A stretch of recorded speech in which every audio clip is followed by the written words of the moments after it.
was just a typical afternoon surf. It was just a normal day. Done it quite a few times before. I think we were about 80 metres away from shore. Swimming with some dolphins, actually. Put my face in the water and there it was. I did see a big grey head. Teeth, like a big smile. I was just yelling at the top of my lungs for help. I thought, this is it. Is this the way I'm going to die? Do you ever ask, why me? Yes, definitely. What did I do that caused the shark to pick me out of everyone that was in the water? And that was part of why I seeked out other attack victims. It's an exclusive club to be in, but the initiation's a real bitch. Bite Club. It's a cool name, eh? First rule of Bite Club is to talk about Bite Club. That's exactly right. That's exactly right. Oh yeah, chompies. Hey Billy. How are you, mate? Happy birthday, mate. Earlier this month, the Bite Club invited us to a get-together. It's the first time most of the survivors have met each other in person. Hello. How are you? Yeah, good, mate. And straight away, there's a bond. Keep me up at night. It all begins with a show and tell of a few of their smaller initiation scars. That's awesome. That's a better scar than I got. All have scars on the inside too. And this weekend, they've all agreed to face their demons together. Face to face. Oh my God. Face to face. You're right. Oh my God, Dovo. They are Australia's shark attack survivors. Well, these attacks, they're random, aren't they? These sharks don't discriminate. No. Well, what we seem to find is that they only go for really nice people. Yes. All walks of life, all ages, all times of the year. Because there was 2 in March, 2 in January, 1 in February, 1 in October. Some in the middle of the day, some in the early morning, and some in the afternoon. It was bright, sunny, 12 o'clock in the day. I was only in about 7 metres of water. It wasn't choppy. The water was clear. It was the complete opposite to what people say is shark attack weather. Elise Frankham has always had a special relationship with the ocean.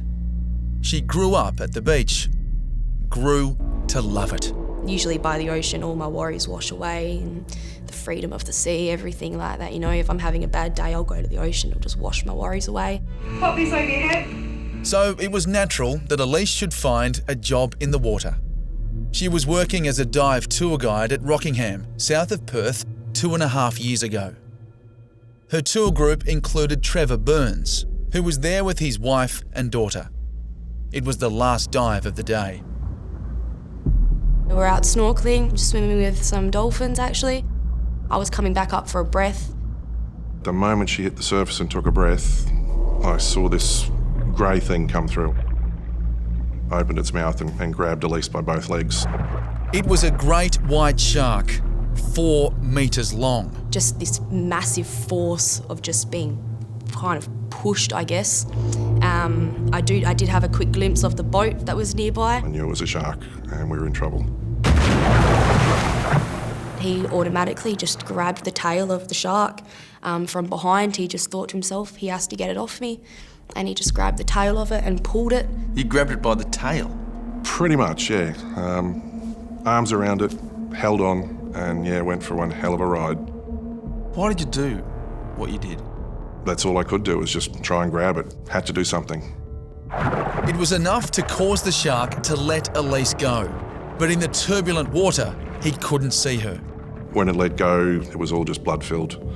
So I've stayed there, I'm looking around. My wife knew something was on, but didn't understand why I wasn't turning and heading back to the boat. Trevor was frantically searching for Elise, but his wife feared Trevor had also been mauled. She thought, one thing that went through her head, and that it upsets me a little bit, is, sorry. She thought the damage to me was so bad that I didn't want my wife and daughter to see me. Meanwhile, Elise was slipping away. I was unconscious at this stage. I do not have recollection of sinking. Hands above her head, eyes open and just sinking. The shark could have still been lurking in the area with the blood and everything. He still dove down, maybe 5 or so metres to grab me and pull me back up to the surface. All of a sudden, the water breaks and I resurface with a beautiful young girl in my arms. Took me back to the boat, and he was even the last one back on the boat and made sure that I was safe. Elise was on the back. The guys were doing everything they could for her, and they had a strap on her, I believe, to try and cut the blood flow. And yeah, there was blood everywhere. It was a big mess.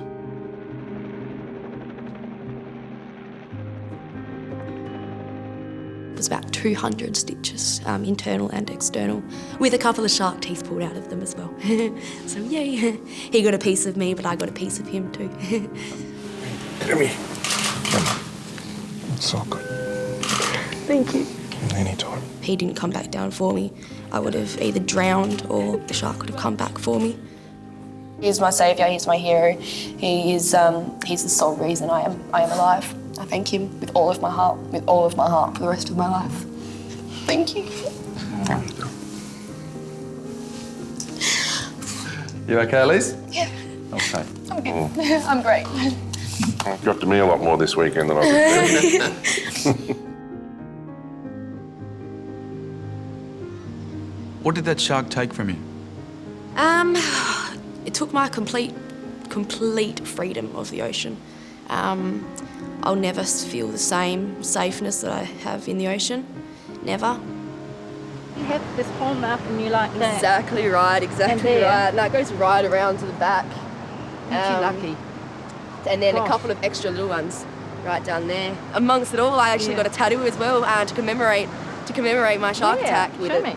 Oh, that's brilliant. What doesn't kill me will only make me stronger. That's right. It's a story in a tattoo. It's definitely needed to be done. It was a way to really kind of finalise everything for me, so it means the world. But tell me about your attack. Tell me about your scars and mine how you're going. happened on the 13th of February 2010 up on the Whitsunday. Paddy Trumbull is 63 and a grandmother. She earned her Bite Club membership swimming on the Great Barrier Reef. I think we were about 80 metres away from shore. It was just an almighty grab. It was a huge grab, stopped me in my tracks, and I knew immediately that it was a shark. It was a bull shark. I turned around and all I could see at the beginning was these teeth and his, like a big smile, and its pink and grey gums. And then I saw the fin and I went into immediate fight mode. Didn't think of anything else but survival. And I knew that punching was the way to go. And I punched for dear life. And it was like hard rubber. So you were punching and kicking it while it had you in its mouth? Absolutely. It did not let me go for that full 20 seconds. You could have died that day. Oh, yes, definitely. Most definitely. I lost 40% of my blood. You're one tough grandmother. Most people would be pretty tough in a situation like that. The top teeth were up bottom of my back. I had no bottom there. So you had to get a whole new bottom Yes, then? you can see. Oh, wow. There. And I asked for a Cardi Minogue, but I didn't get it. Oh, no.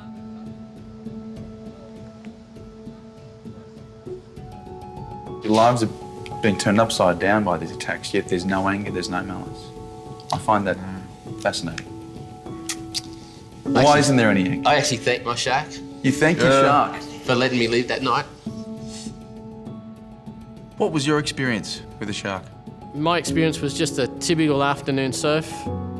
Dave Pearson, the man behind Bite Club, is a father of 2. His local beach is Crowdy Head on the New South Wales north coast.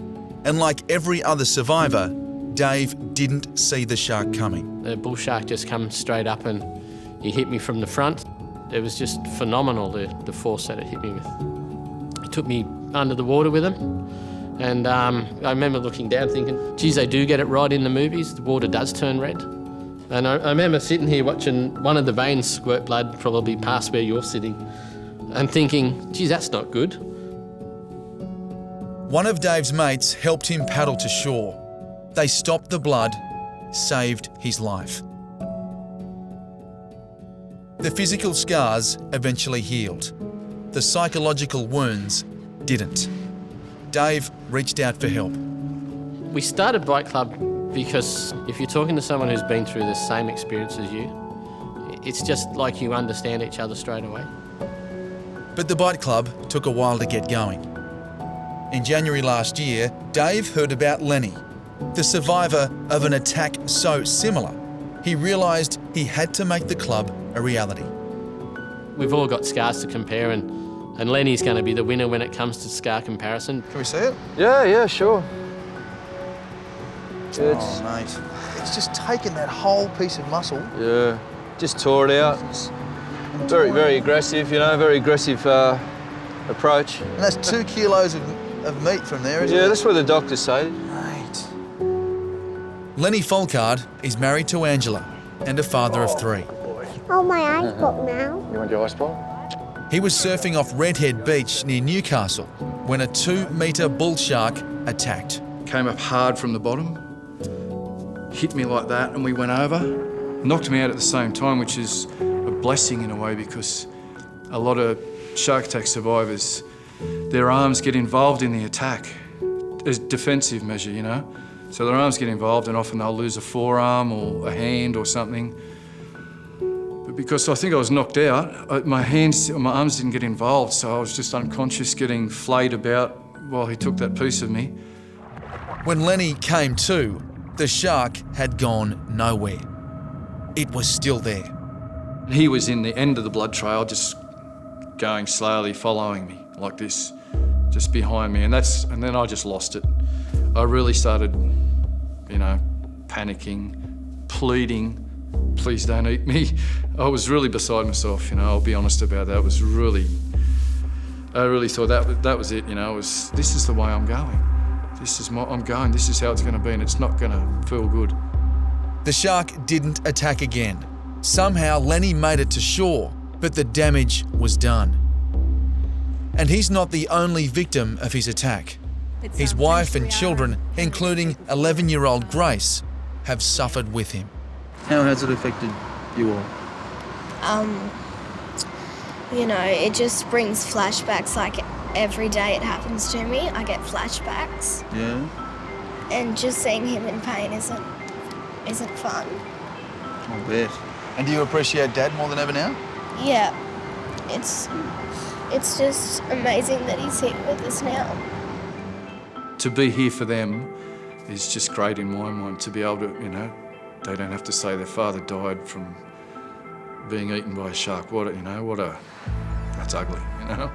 I feel bad that they've been burdened with this. It's not easy to I just said I wouldn't do this. Yeah, just come and so close in such a violent way, you know? It's okay to do this. No, not on TV, not on national TV, come on. I'm a tattooist. I think I've helped him a little bit, and I think he's helped me a bit too. So from that, we sat down one night after a few Coronas and a whole bottle of red wine, not in a really good state, but that's when the idea of forming the club come together. And he said, we really should get in touch with more people. The weekend was about taking small steps. The first was getting into the ocean. Are you nervous, Paddy? Yep, freaking. Just all coming back a little bit. I know they say lightning doesn't strike twice, but of course it does. I'll look at people that are swimming in the water. I'll look at people surfing, just their heads bobbing out. And that's where I'll think to myself, like, you people are crazy. Get out of the water, like, don't you know what's in the water? And how do you deal with that? Deal with it head on. Deal with it head on. Yeah. Like I said, if you don't talk about it, if you don't face it, if you do try and repress that and push it back in your life, it's only going to come back and haunt you later on. The plan was to do it together and support each other through it. A small step for most of us. A big step for the Bite Club. Oh, there was a quick second. I turned around and there was just a big shadow, and I was like, what is that? What is that? Then I saw a wave coming in. Kind of forgot about it.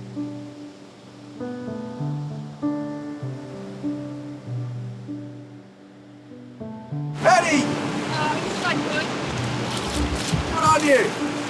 Well done. Well done. Well done. Thank you. How you feeling? I feel so good. Yeah? I'm so glad I did it. Good on you. I'd be able to do it again now. Yeah? Again and again. Again and again. For 22-year-old Billy, the youngest member of the club, the nightmare of being bitten on the leg a year ago while surfing on the Gold Coast was washed away in the company of new friends. It's hard for other people to know exactly what it's like, you know, and the fact that you do need each other and, you know, to get over the certain fears. So yeah, it's a good group we have, and I'm glad to be in it. That's awesome, mate. Well done. Good on you, brother. I didn't sound like a did I? No, you sounded great. Mate, that was good. First time we've all been in the water together. And let's face it, there's not much chance of a shark attack when you've got 6 of us in the water. It's already been done. So It couldn't possibly happen again. you could hope not.